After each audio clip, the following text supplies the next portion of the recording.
It was a Tuesday morning, one of those crisp autumn days when the sun cuts through the cold like a knife. I remember it clearly because everything felt too damn perfect. Rachel had just left for work, and I stood there, leaning against the kitchen counter, coffee mug in hand, thinking about how good things were. Or so I thought. Suddenly, my phone buzzed. It wasn't unusual for me to get notifications early in the day, but this one made me pause. It was a message from an unknown number. "I think you deserve to know what Rachel's been up to." My pulse quickened.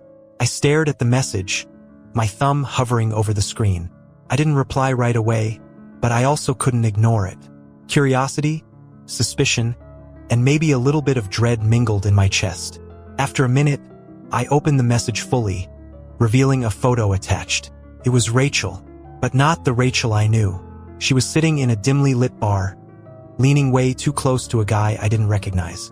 They weren't just talking. His hand was casually draped over her thigh like he had every right to be there. Her smile wasn't the same one I'd seen 1,000 times.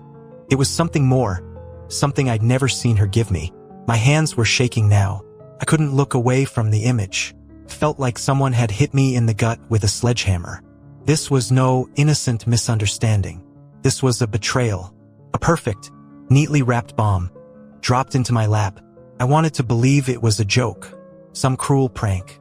But I knew better. Deep down, I had sensed something was off for weeks. The late-night work trips. Her phone glued to her hand. The excuses that always came just a little too quickly. I had ignored it, telling myself it was nothing.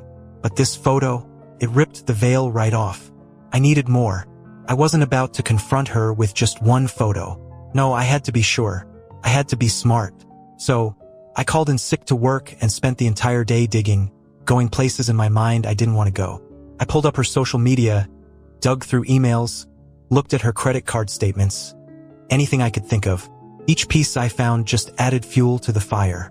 And then I hit the jackpot. A hotel receipt from the previous weekend. A hotel she definitely hadn't mentioned. And sure enough, the guy's name was right there on the bill. It was like a slow-motion train wreck. Every detail of her double life unfolding before me. But I couldn't stop staring. Couldn't stop torturing myself with each new revelation. By the time she got home that evening, my mind was spinning. But I didn't let on. No, I played it cool. I acted like nothing had changed. Kissed her on the cheek when she walked in. Asked her how her day was. She smiled at me. Gave me the same rehearsed lines I had heard 1,000 times before. And the worst part? She was so good at it. So *****ing convincing. But the game was on now. I wasn't going to explode, not yet. No, I was going to play my part perfectly until the moment was right. Let her dig her grave even deeper. The next few days were a blur of calculated moves. I watched her closely, but didn't make a single misstep. Every smile I gave her, every casual conversation we had, was laced with my anger, my hurt, but I didn't let her see it. I couldn't afford to tip her off. I needed more. Her patterns became predictable. She'd slip into the bedroom, tired from work, and spend extra time in there, always with her phone in hand. If I walked in, she'd quickly switch screens or casually lock it, flashing me that fake smile. The one that used to melt me. Now it just made me sick. I started testing her, seeing just how far her lies would go. One night, I told her I'd be working late myself. Made up some excuse about a project that needed my attention. She barely reacted, just a simple, "Oh, okay. Babe, good luck." As if she was relieved I wouldn't be home. But here's the thing. I wasn't working. I drove halfway across town, parked my car, and sat there in the dark, waiting. I kept checking my phone, nervous, wondering if she was already planning something behind my back.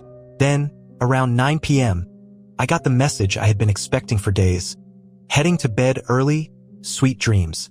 Yeah, right. I raced back home, heart pounding in my chest. My plan was simple. I wasn't gonna burst in and catch her in the act. No, I needed proof. Cold, undeniable proof. So, I parked 2 blocks away, came in through the side gate, and made my way to the guest house, where I had set up an old phone as a security camera just a few days before. A desperate move, maybe, but I was beyond caring. Through the tiny screen, I watched as Rachel strolled into our bedroom, calm, relaxed, as if nothing in the world could touch her. And then it happened. 15 minutes after her goodnight text, I watched as she slipped into her sexiest black dress, the one she'd worn on our anniversary years ago, and headed out the door without a second thought. My stomach dropped. There it was. No more speculation, no more hoping I was wrong. It was real. Every betrayal, every late-night work meeting, every excuse. It all came crashing down in that moment. But I wasn't done. Not by a long shot. I decided I'd follow her this time. I tailed her carefully, keeping distance but never losing sight. She drove across town and, sure enough, pulled into a small boutique hotel, the same one from the receipt. My blood was boiling, but I forced myself to stay calm. There'd be no point in rushing in now. I needed more than just my gut feeling. I needed undeniable proof that would blow her entire web of lies apart.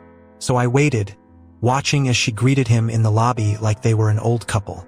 The rage was so strong I could taste it, but I stayed glued to my seat. This wasn't the time to act. That moment was coming soon, though. Very soon. And just like that, I had my proof. I took out my phone and started recording. The way they touched each other, the way her face lit up in his presence. It was like watching someone else. Not the woman I married, not the Rachel I had given my life to.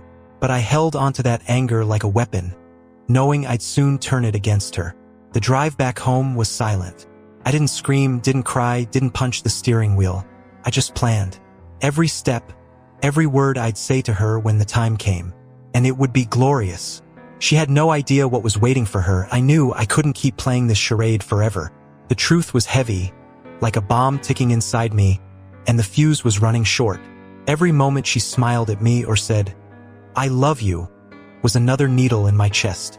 But I held on, because I wanted the confrontation to be perfect, explosive, undeniable, and crushing. The day came sooner than I thought. That Saturday morning, Rachel woke up unusually cheerful. She bounced into the kitchen wearing my old hoodie, humming some song she always played when she was in a good mood. The same woman who was slipping out at night, living another life, was standing there like everything was normal. "Hey, babe, let's have a lazy day today," she said, grinning at me over her coffee. "I've been so busy at work. I just want to chill with you." I stared at her, and for a split second, I almost admired how effortlessly she could lie. But that feeling was quickly replaced by something colder. "Sounds good," I said, keeping my voice steady. "Let me just finish up some things first." I headed to the bedroom, pretending to grab my laptop, but in reality, I was setting everything in motion. My heart was pounding in my chest, not from fear but from the anticipation of what was about to happen. I scrolled through the video on my phone one last time, making sure the angles were clear, the audio perfect. Then I smiled to myself. This was it. When I returned to the living room, Rachel was already sprawled out on the couch, flipping through TV channels, acting like the perfect wife. I sat down beside her, my hands almost trembling with the excitement of what was coming. "Hey, I wanted to talk to you about something." I started, my tone casual. She looked up, a bit distracted, but smiled, completely oblivious. "Sure, what's up?" I locked eyes with her, and I could see the exact moment when she sensed something was off. Her smile faltered just a little, but she recovered quickly. "You've been working really hard lately, haven't you?" I asked, keeping my tone light. "Yeah, it's been crazy," she replied, relaxing a bit. "But things are finally calming down. That promotion was a big deal, you know. It's taken up a lot of my time." I nodded slowly, then pulled my phone from my pocket, scrolling for a second before I looked her dead in the eyes. The air between us thickened. "Funny thing about that, I actually wanted to congratulate you on your promotion again," I said, my voice low but steady. She smiled, clearly relieved that the conversation seemed to be going somewhere pleasant. "Ah, thanks babe. I know it's been." "Then I figured we could watch something together," I interrupted, turning the phone screen toward her. "Like say this." The second her eyes locked onto the screen, her face drained of color. I watched her as the video played, the hotel lobby, the way she hugged him, the way they kissed like no one in the world mattered but them. Her eyes went wide, mouth opening slightly, but no words came out. She froze, completely blindsided. I can explain," she stammered, her voice barely above a whisper. I leaned back, letting the silence suffocate her. "Explain." I asked, almost amused. Please, Rachel, I'm all ears. She fumbled, reaching for some excuse, but the words were failing her. Her confident, composed self had shattered in an instant. Now she was just scrambling, panicking like a cornered animal. It's not what it looks like, she started, but I cut her off with a cold laugh. It's not what it looks like? I repeated, my voice rising. You're telling me it's not you sneaking out to some hotel with him? It's not you kissing another man when you're supposed to be at work meetings? I have the *****ing video. Rachel, what are you going to say next? That it's just a misunderstanding. She blinked, still struggling to find her footing, but I didn't let her. I leaned forward, close enough to see the panic in her eyes, and whispered, let's see how you explain this in court. Her face twisted, and suddenly, like a switch had flipped, she stopped pretending. The soft, panicked tone disappeared, and her eyes narrowed. So what? She snapped, her voice sharp now. You think you can just throw this in my face and I'll beg for forgiveness? You've been so and clueless for months, and now you're the victim? Please. I froze for a second, taken aback by her sudden change in attitude. It wasn't fear or guilt anymore. It was anger. Pure, ugly anger. Don't act like you didn't push me to this, she continued, standing up and tossing the hoodie on the couch. You've been checked out for ages. Always at work, always distracted. I needed someone, and guess what? I found him. It was like watching a mask fall off, revealing the person I never wanted to see. She wasn't apologizing. She wasn't sorry. She was trying to justify it, to turn the blame on me, as if this was my fault. You're unbelievable, I muttered, shaking my head. She shrugged, like she didn't care anymore. Believe what you want, but I'm not the one who killed this marriage, you did. I stood there, stunned. She wasn't just a liar. She was twisting the knife. But what she didn't realize was that this was exactly what I needed. Her true self, her real, unfiltered self, was all the proof I needed to finally walk away from this disaster. And I was ready. Her words hung in the air like poison, seeping into every corner of my mind. You killed this marriage. It was almost laughable. I stood there, barely able to recognize the woman spitting venom in front of me. There was no remorse, no regret, just a twisted attempt to justify her betrayal. But in that moment, something clicked inside me. Any trace of doubt or confusion I had was gone. This was war now. I sat back down on the couch, trying to contain the storm brewing inside me. I couldn't let her see how much she'd gotten to me. Not yet. She was pacing, crossing her arms, throwing out lines like, "You were never home," or "You didn't care about me," as if those were reasons to rip apart what we had built. But I stayed calm, cold even. "So that's it, huh?" I said, finally breaking the silence. "This whole time, you've been lying to my face, sneaking around, and now you want to blame me for it?" She shot me a look that was somewhere between frustration and disgust. "It's not just about sneaking around. You don't get it. You stopped paying attention to me, stopped being there for me. What did you expect? For me to just sit around and wait for you to notice? I'm not some *****ng trophy on a shelf." I laughed bitterly, shaking my head. "So you thought sleeping with another guy would fix that? That's your answer?" Rachel rolled her eyes and crossed her arms, leaning against the wall as if the conversation bored her. "You think it's all about that, don't you? Like everything would have been fine if I hadn't cheated." I interrupted, my voice sharp now. "Don't sugarcoat it, Rachel. You didn't find someone. You didn't need someone. You cheated. Just call it what it is." She flinched for a split second, but then her expression hardened. She wasn't going to back down. "Yeah, I cheated. Fine. But you pushed me to it. You think I wanted to find someone else? No. But I didn't have a choice." I stood up now, my heart pounding as the anger surged through me. "No choice? You're standing there, blaming me for the fact that you couldn't keep your legs closed? That's rich, Rachel." She glared at me, but I wasn't done. "I was there for you, every damn day. I supported your career, your dreams, and this is how you pay me back? By screwing some guy in a hotel room and blaming it on me?" Her face twisted with frustration, but the fire in her eyes was gone. She could see I wasn't buying her excuses anymore. I was pushing back, and she wasn't prepared for that. "I never asked for this," she snapped. I didn't want it to get this far, okay? But it happened, and you... No, Rachel. I cut her off again, stepping closer to her now. You chose this. You made the decision to lie, to sneak around, to betray me. Don't you dare stand there and act like you're the victim. She opened her mouth to say something, but nothing came out. For the first time in this whole mess, she looked uncertain, like the ground beneath her was finally starting to crack. I pressed on, fueled by the months of suspicion, the weeks of betrayal, the days of planning this moment. You know what the worst part is? I said, my voice quieter now but dripping with bitterness. I trusted you. Even when things felt off, I gave you the benefit of the doubt.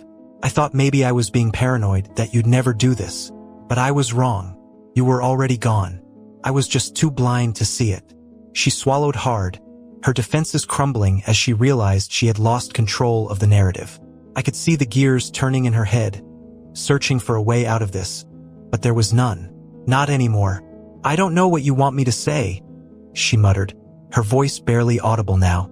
The confidence, the arrogance, it was all fading. I'm sorry. Okay? I messed up. But you weren't perfect either. I almost laughed at how pathetic her apology sounded. There was no sincerity in it. Just a half-hearted attempt to save face, to salvage whatever tiny shred of power she thought she had left. I don't want your apology, I said, my voice cold as ice. Not anymore. I pulled out my phone again and opened the video, the same one that had shattered my world just days before. I already have everything I need, Rachel. So here's what's going to happen. You're going to pack your things, and you're going to leave. Today. Her eyes widened, and for the first time, she looked genuinely afraid. Wait, what? You're kicking me out? Just like that? Yes, I said without hesitation. Just like that. She started to stammer, her voice shaky. But where am I supposed to go? I don't care. I cut her off, the finality in my tone unmistakable. You made your choices, Rachel. Now you live with them. There was a long, tense silence as she stood there, processing what I just said. She looked around the room, as if seeing it for the last time, knowing that everything she had built here was slipping away. I could see the wheels turning in her head. She was weighing her options, trying to figure out how to weasel her way out of this. But she couldn't.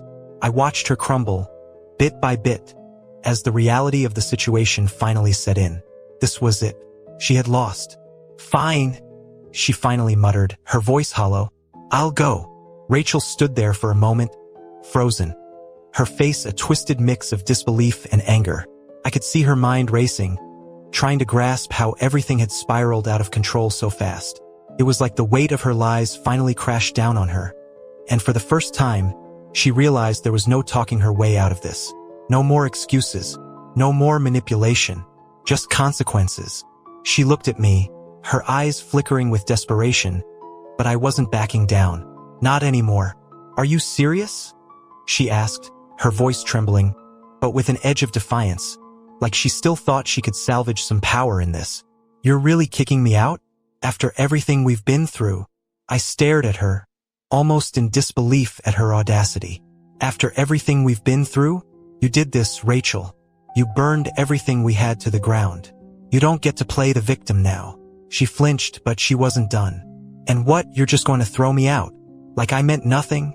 I could feel the anger rising again, but I forced myself to stay calm. I wasn't going to let her drag me into another pointless argument. I'm not throwing you out.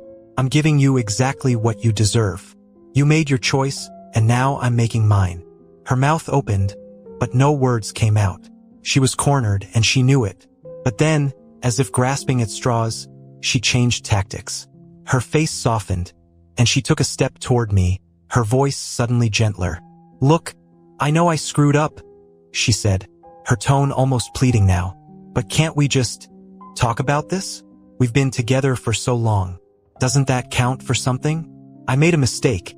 Yes, but we can fix this. I could see the shift in her eyes. This wasn't an apology. It was another move in her game, a last-ditch effort to manipulate me. She thought if she played the emotional card, I'd fold. That I'd fall back into old habits, the same way I had when I'd ignored all the signs. But not this time. I shook my head, the words coming out steady. Final. No, Rachel. We can't fix this. You didn't just make a mistake. You made a choice over and over again. You lied to me, you betrayed me, and you tried to pin it on me when you got caught. That's not something we come back from." Her eyes filled with something between shock and disbelief, like she hadn't expected me to be so firm. She blinked, and for a moment, I thought I saw genuine fear. Not fear of losing me, but fear of losing the comfort, the security, the life we built. "But where am I supposed to go?" she asked, her voice cracking a little. "You can't just throw me out like this. I need time." "Time?" I echoed, raising an eyebrow. "You had all the time in the world to come clean, to be honest. But you didn't. You used that time to lie, to sneak around. So no, Rachel, you don't get more time. Pack your things. You can stay with him for all I care." The mention of him sent a ripple of discomfort across her face, but she quickly masked it. She opened her mouth to say something, maybe another excuse, but I was done listening. I turned away from her, pulling out my phone and scrolling through contacts. "What are you doing?" she asked, her voice sharp with panic. "Calling a locksmith," I said calmly. "You have 2 hours to pack. After that, the locks are getting changed." "Are you serious?" She almost laughed, as if she couldn't believe what she was hearing. "You're actually doing this? After all these years?" I glanced at her, the coldness in my voice shocking even to me. "Yes, I'm actually doing this." For a moment, she stood there, speechless, realizing there was nothing left to say. The room felt heavier, like the walls themselves were pressing in on her. She gave one last exasperated sigh, then stormed off to the bedroom, slamming the door behind her. The silence that followed was suffocating, but in a strange way, it felt like a relief. I had been trapped in this mess for months, maybe longer, and now it was finally coming to an end. But that didn't make it hurt any less. I stood there, staring at the empty living room, my mind racing with everything that had happened. How the hell had it come to this? I'd always heard stories about infidelity, about people discovering the person they loved was living a double life. But those stories were just that, distant, far away, things that happened to other people. Not me, never me. Yet here I was, standing in the ruins of my marriage, wondering how I'd missed all the signs, how I'd been so blind for so long. It wasn't just the betrayal that hurt. It was the realization that everything I thought we had, everything I had trusted, had been a lie. How do you even begin to move on from that? But as the minutes passed, the anger that had been burning in me slowly shifted into something else. Something colder, something more determined. I wasn't going to let her break me. Not like this. An hour later, Rachel emerged from the bedroom. Her eyes red, but her face hardened. She had a couple of bags packed, and for the first time she looked small. Vulnerable, almost. But I didn't let that get to me. I wasn't going to fall for the act again. "Is this what you really want?" she asked quietly, her voice barely above a whisper. There was no fight left in her. I nodded. Yes. She stood there for a long moment, like she was waiting for me to change my mind. But I didn't. After a few seconds, she sighed, grabbed her bags, and walked toward the door. Before she stepped out, she paused and looked back at me, her eyes searching for something. Forgiveness? Regret? I wasn't sure, but she wouldn't find any of that here. "Goodbye, Rachel," I said, my voice flat, emotionless. And with that, she walked out, the door closing behind her with a soft click that felt like the final nail in the coffin of our marriage. As the silence settled in, I let out a breath I hadn't realized I was holding. It was over, finally over. But even as the relief washed over me, the emptiness followed right behind it. The house, once filled with memories, now felt cold, hollow, like the echoes of what had been lost were still bouncing off the walls. But I knew one thing for sure. I was done living in her lies. The house felt eerily quiet after she left. It was the kind of silence that creeps up on you, that presses against your chest and makes the air feel heavier. I stood there for a few minutes, staring at the door, half expecting Rachel to burst back in with some last-ditch plea. But she didn't.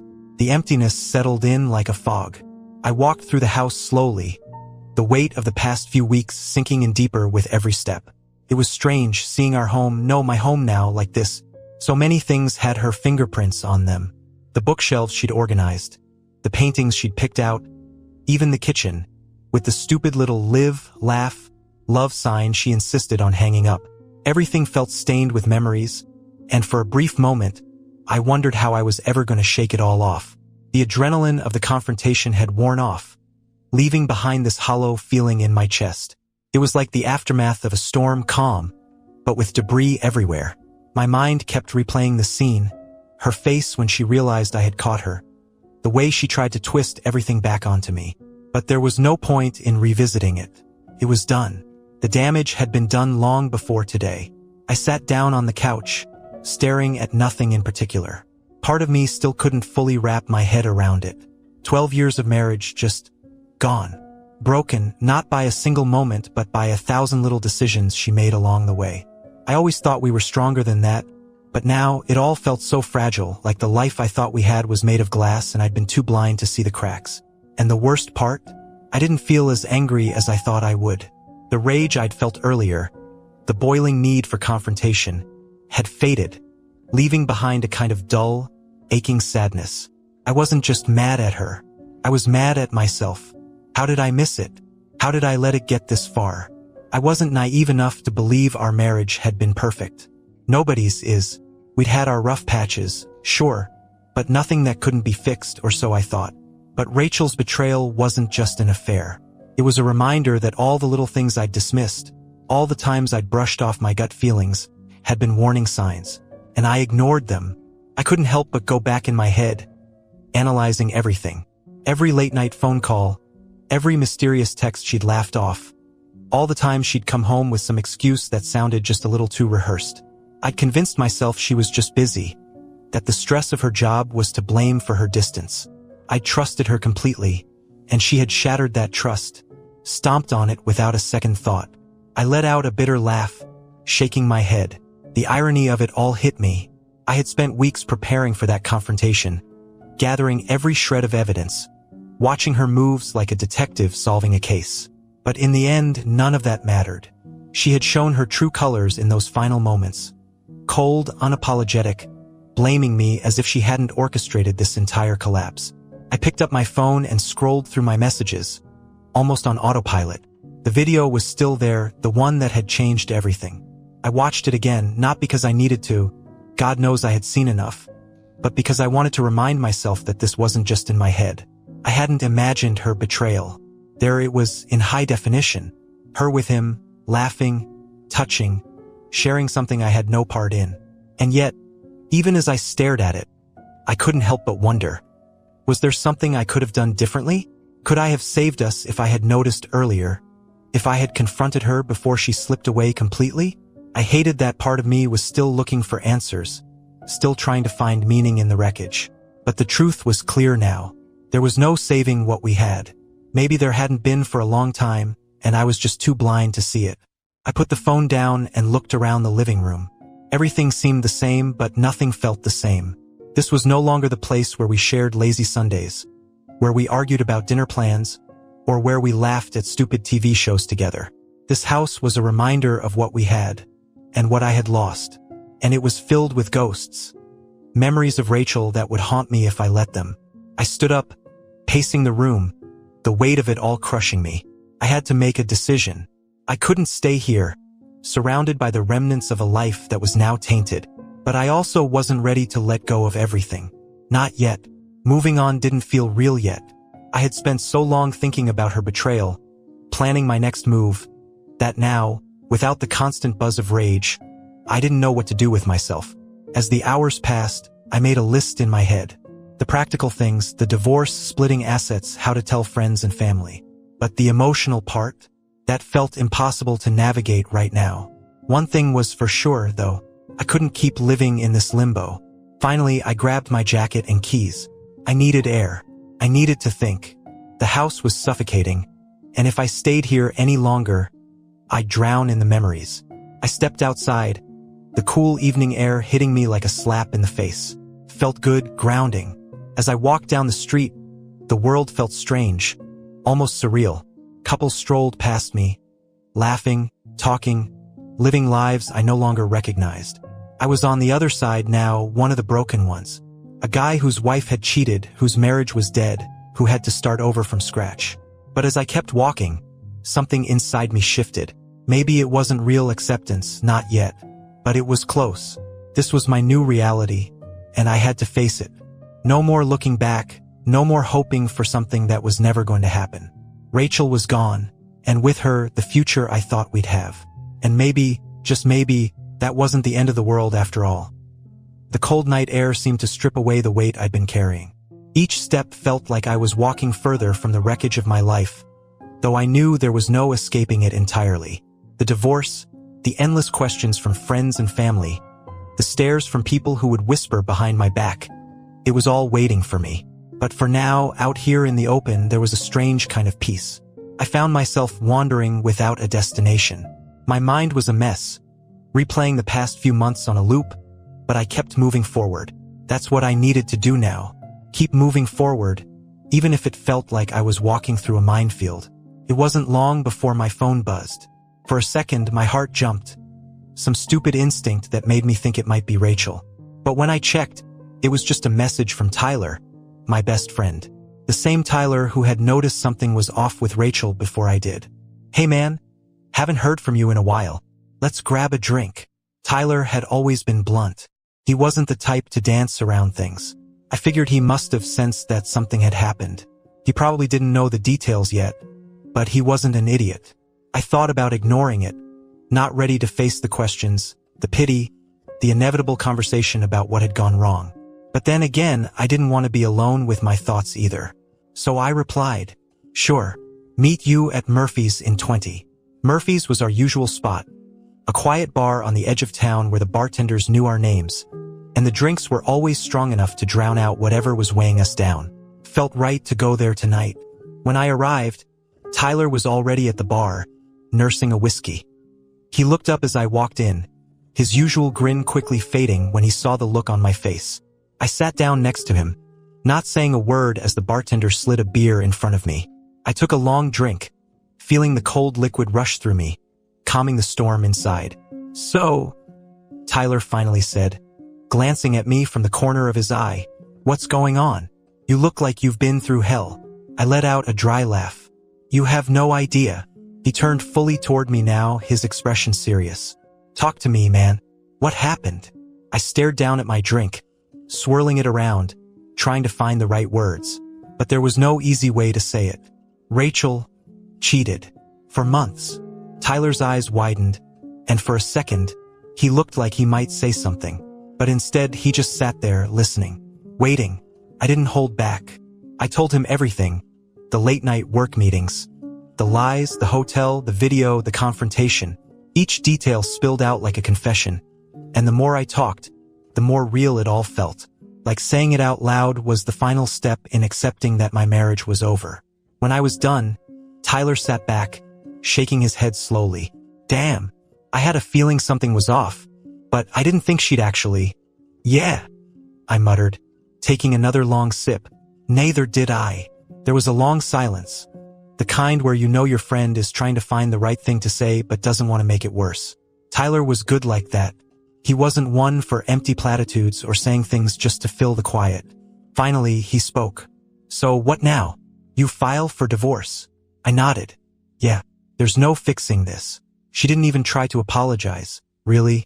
She just blamed me for everything. Like it was my fault she was screwing around behind my back. Tyler's jaw tightened, and I could see the anger building in him. He was protective like that. Man, what a piece of... I know. I cut him off, not wanting to go down that road again. I'd spent enough time hating her for what she did. I didn't need to keep feeding that fire. But Tyler wasn't letting it go. "She's trying to make you the bad guy? After all that?" "She's good at it," I said bitterly. She flipped the script so fast. It was like she'd been rehearsing for months. Tyler shook his head again, disbelief and anger written all over his face. I don't get it. Why not just tell you if she was that unhappy? Why blow up your life like that?" "That's the part one can't wrap my head around either," I admitted. "I thought we had problems, sure, but not this. I thought she'd come to me if things were that bad." We sat in silence for a while, both of us lost in our thoughts. I knew Tyler was as baffled as I was, but there wasn't any point in trying to figure out why Rachel had done what she did. People who lie and cheat don't always make sense. And maybe that was the hardest part, accepting that I might never get a real answer. After a while, Tyler leaned forward, his tone softening. You know, it's probably a good thing you found out now. Better than staying in a marriage that was already dead. Yeah, I said, though the words felt hollow. It was true, but it didn't make it any less painful. And don't worry about the divorce stuff, he added. I'll help you with whatever you need. Lawyers, paperwork, splitting the house, whatever. You're not going through this alone. I nodded, grateful for his support, but the truth was the idea of divorce, of untangling our lives from each other, felt overwhelming. Splitting up everything we had built, deciding who got what, navigating the legal mess, it all seemed too much right now. But I knew I had no choice. The process had to start and I had to face it head on.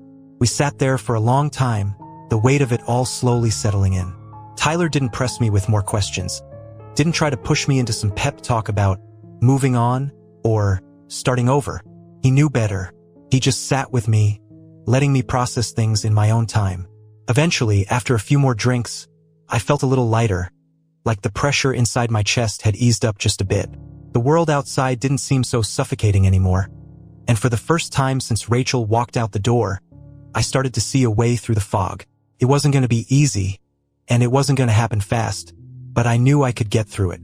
Tyler was right. This wasn't the end of everything. It was just the end of something that had already been broken for a long time. And maybe, somewhere on the other side of this, there was something better waiting for me. The morning after meeting Tyler, I woke up feeling strangely clear-headed. No fog, no numbness, just an odd sense of calm. It was as if the storm had finally passed. The bed felt too big, too empty, but I was getting used to that now. The weight of the last few weeks was still there, but it didn't suffocate me like before. I got up and wandered into the kitchen. The house was quiet, painfully so. No sounds of Rachel clattering around in the kitchen. No music playing while she made coffee. I stood there for a second, just absorbing the silence, and for the first time, I didn't hate it. With a deep breath, I grabbed my phone and made the call I'd been dreading but knew I had to make. The divorce lawyer. The receptionist transferred me, and I found myself explaining the situation to someone I had never met. She was sympathetic, professional, and promised to schedule a consultation as soon as possible. It felt surreal, setting up a meeting to officially end the life I had built with Rachel, but I knew it was the only way forward. There was no turning back now. Once that was done, I felt a little lighter, like a piece of the puzzle had finally clicked into place. It was happening. The paperwork, the legal stuff, the untying of our lives, it was all beginning. And while it scared me, it also felt freeing.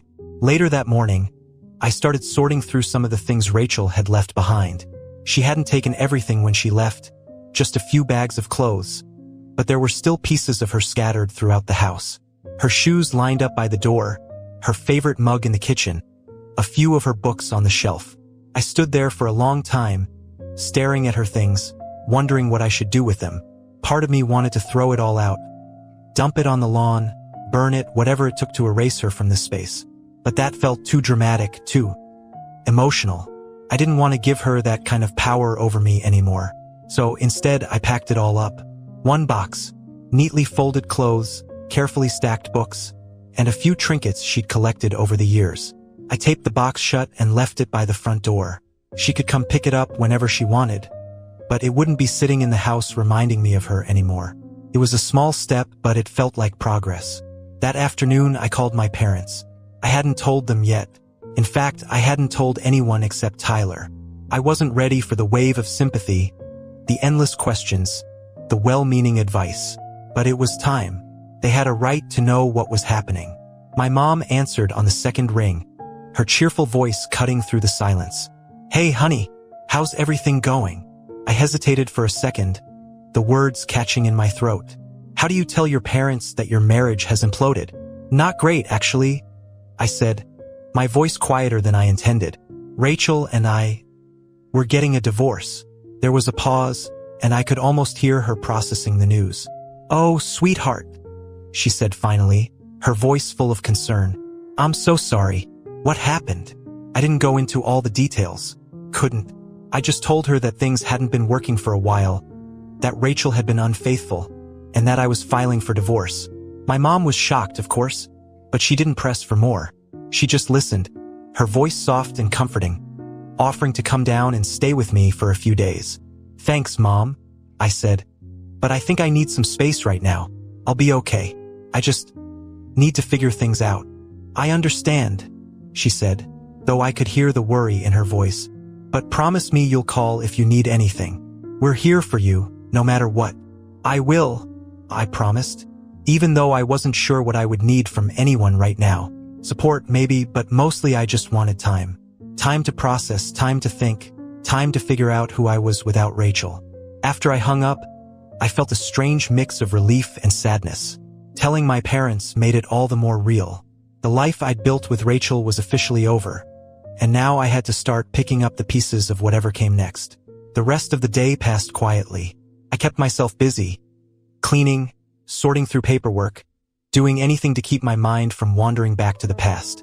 There were moments when the pain hit me hard, when I remembered something small about her. A laugh, a look, the way she used to make us breakfast on Sundays, and it felt like a knife twisting in my gut. But each time, I reminded myself that the woman I was remembering wasn't the woman who had walked out on me. Not anymore. That evening, I found myself standing in front of the mirror in the bathroom. I looked at my reflection, really looked, for the first time in what felt like forever. I didn't recognize the man staring back at me, the dark circles under my eyes, the tension in my jaw, the way my shoulders slumped like I'd been carrying the weight of the world for too long. I ran a hand through my hair, letting out a long, slow breath. This was it. This was my life now. And as much as it scared me, it also felt like a blank slate. No more lies. No more pretending everything was okay. Just me rebuilding from the ground up. It wasn't going to be easy. I knew that. There would be more hard days, more moments when I'd miss her, more times when I'd question whether I could really move on. But I also knew that staying stuck in the past, holding on to the pain, wasn't an option. I had to keep going. I had to keep walking forward, even if I wasn't sure where the path would lead. As I turned off the bathroom light and headed to bed, I realized something. For the first time in weeks, I wasn't dreading the morning. I wasn't waking up to the same nightmare over and over. I was waking up to something new, and maybe, just maybe, that was enough for now. The next few weeks came and went in waves. Some days I felt like I was finally pulling myself together, making progress. Other days, the weight of it all hit me like a freight train. But I kept moving forward, inch by inch, step by step. It wasn't about trying to forget Rachel, because I couldn't, not yet. But it was about finding out who I was without her, who I wanted to be. The divorce process started slowly, as these things usually do. The paperwork was tedious, the meetings with lawyers even worse. Rachel and I communicated only through email or our attorneys, each exchange feeling colder than the last. She tried to push back on a few things, probably hoping for some kind of leverage, but there wasn't much to fight over. I wanted a clean break, and deep down I think she did too. Surprisingly, it wasn't the legal side that hurt the most. It was the mundane things. The day I had to go to the bank to separate our accounts. The moment I realized I'd have to update my emergency contacts. Taking her name off. Seeing an old picture of us pop up on my phone. A memory from years ago when everything had seemed so solid, so real. But even in those moments, I felt myself growing stronger. It was like shedding old skin, piece by painful piece, until I was someone new underneath. I had been through the worst of it, and now it was about rebuilding. One evening, a couple of weeks after Rachel had left, I found myself sitting outside on the back porch. It was quiet, the kind of peaceful silence that I used to take for granted. The stars were out, the air was crisp, and for the first time in what felt like forever, I wasn't drowning in my thoughts. I took a deep breath and sipped my beer, letting the calmness of the night settle over me. It wasn't perfect and I wasn't healed, but I was getting there, slowly. And in that moment, I realized something I hadn't before.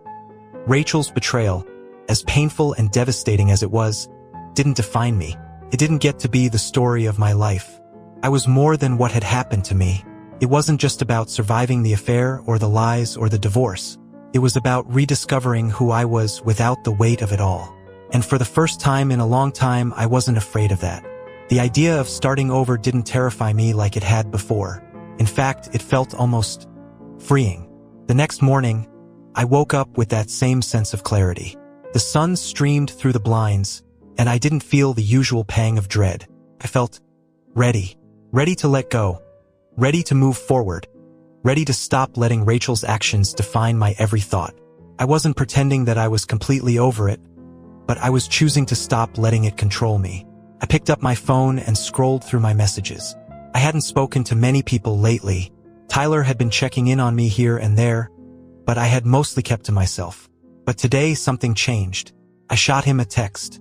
"Hey, let's grab that drink again sometime. I'm in a better place now." His response came almost immediately. "Hell yeah, I knew you'd bounce back, man. Let's do it this weekend." I smiled, feeling a weight lift off my shoulders. The world outside my little bubble was still there, waiting for me. I had kept myself locked in this emotional prison for long enough, but now it was time to rejoin the living. I spent that day cleaning the house. It wasn't just about tidying up, it was about reclaiming the space, making it mine again.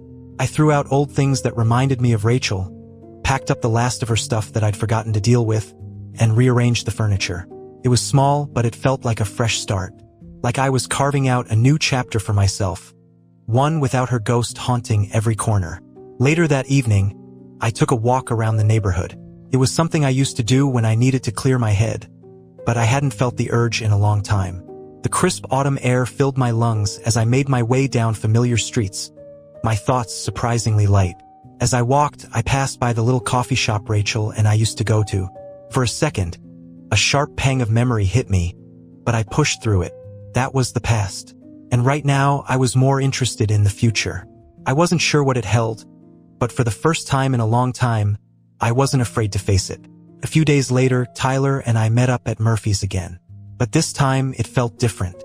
The last time I'd been here, I was in pieces, trying to make sense of the mess my life had become. But tonight, I felt lighter. More myself. Tyler slapped me on the back as I sat down at the bar. "Man, you're looking better already," he said with a grin. "Told you you'd get through this." I chuckled. "Yeah, I guess you were right." We spent the next few hours talking about anything but the divorce. Old stories, plans for the future, stupid jokes that made us laugh like kids. For the first time in weeks, I wasn't thinking about Rachel or the affair, or the life I thought I'd lost. I was just living, and it felt damn good. As the night wound down, Tyler gave me a knowing look. "So, what's next for you, man? You starting to think about getting back out there?" I shrugged, taking a sip of my drink. "Maybe, but not yet. I think I need a little more time." He nodded, understanding. "No rush, but when you're ready, you know I'll be there to wingman for you." I laughed, appreciating the offer, even though the idea of dating again seemed distant. For now, I was content with just being on my own, figuring out who I was and what I wanted. There was no rush to dive into something new. As I walked home that night, I felt something I hadn't felt in a long time. Hope. The weight of the past was still there, lingering in the background, but it wasn't suffocating me anymore. It wasn't defining every step I took. I was finally starting to see the future again. Something beyond the pain, beyond the betrayal. Something that was mine and mine alone. And for the first time in a long time, I was okay with that. I was okay with the unknown. Because this time, I knew that no matter what happened, I could handle it. I could rebuild and I could move forward. Rachel was part of my past, but she didn't get to dictate my future.